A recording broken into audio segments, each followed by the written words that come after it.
సూర్యాపేట జిల్లా కేంద్రంలో తిలక్ నగర్ ప్రభుత్వ పాఠశాల భవనానికి అద్దె చెల్లించలేదని ప్రభుత్వం, దీంతో పాఠశాలకు తాళం వేసిన యాజమాన్యం, వెనక్కి తిరిగి వెళ్లిపోయిన విద్యార్థులు అద్దె బకాయిని నిజమేనని అంగీకరించి విద్యార్థులను దగ్గరలోని హై స్కూల్ భవనంలోకి షిఫ్ట్ చేసిన అధికారులు.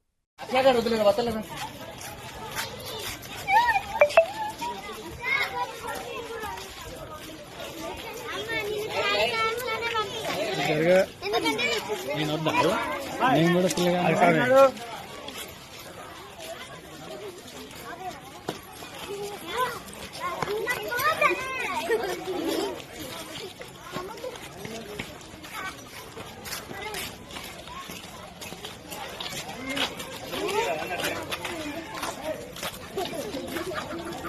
Thank you.